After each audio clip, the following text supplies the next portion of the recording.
Kahapon, matagumpay na nasungkit ni Aaron Jorge ang titulong kampiyon ngayon.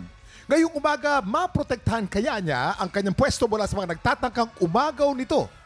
Tutukan niyan dito sa Tanghalan ng Kampiyon! Hi, ako si Jamela Maika Monton, 20 years old from Muntinlupa City. Ako si Christian Velasquez, 24 years old, mula sa Bacoor, Cavite. Nag-start po akong sumali sa mga singing contest. 3 years old pa lang po ako. Ang nagturo po sa akin kumanta po ay ang papa ko po. Pag nag-video okay po si papa, inaagawan ko po siya ng mic po nung 3 years old po ako. Sila na po yung kasama ko po tuwing may singing contest po ako sa mga barangay po. Wala na po akong papa po, namatay na po dahil po sa stroke po. Marami pong dahilan kung bakit gusto kong maging teacher. Una po dahil ang nanay ko po ay isang teacher at karamihan din po sa miyembro ng aming pamilya ay nasa education side. Bukod po doon, mas na-inspire po ako na maging teacher dahil sa advisor ko po nung senior high school ako. Nalulungkot po ako dahil wala na po ang papa ko po at hindi rin po ako na sanay po na hindi po sila dalawa yung kasama ko po. Pero ngayon po, nauunawaan ko na po yung sitwasyon po dahil ganun po talaga ang buhay. Sobrang lungkot din po ni mama po. Kino-comfort ko po siya at niyayakap ko po siya. Dumating po sa point na kinailangan ko pong mag-stop sa pag-aaral dahil maliban sa problema sa pinansyal, yung 3 taon na hindi po ako nakapag-aral, nagtrabaho po ako. Pero pagkatapos po nun ay mas naging porsigido ako na ipagpatuloy yung pag-aaral ko. Ngayon na nasa 4 taon na rin po ako. Nung buhay pa po si Papa, naalala ko po ang bilin niya po sa akin. Tuwing kakanta po ako ay lagi ko pong ikwento po kung ano pong ibig sabihin ng kanta at ibigay po ang best ko tuwing may singing contest po ako na sasalihan po.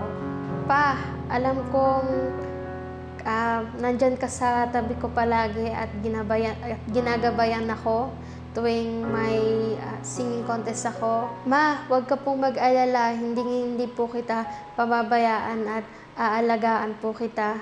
At tutuparin ko po ang pangarap sa akin ni Papa at pangarap ko din na maging isang tanyag ng mga awit. Sobrang importante po sa akin na makagraduate ako. Gusto ko na nakikita ng nanay ko yung pagtupad ko sa mga pangarap niya at mga pangarap ko. Gusto ko po maging guro na may pagmamahal sa mga Pilipino para din maipaliwanag ng maayos kung bakit kailangan mahalin natin yung sarili natin.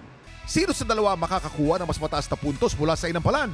Singer-songwriter, the R&B crooner, Dari Long, concert stage performer at Queendom diva, Jessica Villarubin, multi-platinum artist and OPM hitmaker, Renz Ferrano. Jamela Monton laban kay Mike Velasquez. Sino sa dalawa ang tatapat sa kampiyon na si Aaron Jorge? Simula na ang unang banggaan dito sa Tanghalan ng Kampiyon. Jamela! Hi, Jamela! Grabe, ang taas ng boses. Ang galing. Alika, dito ka, dito ka. Parang Ano parang black singer. Alam mo yun? Galing! Ano kaya masasabi ng ating inampalan? Jamela! Grabe. Hello po. Ang tindi ng start natin ngayong episode, Grabe yung performance mo. Yun ang una ko napansin. Performer ka talaga. At hindi ka nagpatinag sa eye contact sa amin, sa audience. Malaking ano yun. Malaking plus factor yon sa isang competition. Kasi parang nakikita namin na sure ako sa ginagawa ko. Magaling ako, kayang-kaya ko to. At naramdaman ko yun sa'yo sa performance mo. Even yung range nandun, naaabot mo yung matataas, yung originality nandun din. Siguro kung meron akong napansin, yung may mga parts na pag nagsuscoop ka ng note, make sure lang na i-hit mo siya agad. Huwag mo masyadong tagalan yung pag-scoop. Kasi minsan, magtutunog flat siya. Alam ko na ginawa mo siyang sarili mong style, pero pwede pang madagdagan yung soul. Yun, yung groove. So, yun lang. Pwede pang i-work on yun. Tapos, try to kahit ginawa mo siyang original mo, kumuha ka pa rin ng groove. Ilagay mo pa rin doon. Kasi hinahanap pa rin yun doon sa kanta. Yun lang. Thank you po. Jamela! Hello Alam po. mo, grabe ka powerful yung boses mo. Parang from the start till the end, andon yung attitude. Gustong-gusto ko yun, yung energy mo. yung emosyon mo andun din. You're really confident no sa stage, which is good. Ang ganda mo tignan sa stage. Ang mga adlibs mo, yung I'm Stayin na ginawa mo na doon ako na siya kasi gumawa ka ng sarili mo na hindi mo kinopya yung original. Yun ang nagustuhan ko. Yung sa dulo lang siguro, mas sure. Yun lang. Congrats. Thank you po. Maraming salamat sa ating inampalan. Generally, magaganda ang comments ng ating inampalan.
Big Tropa, pinanood mo hanggang sa dulo itong video na ito?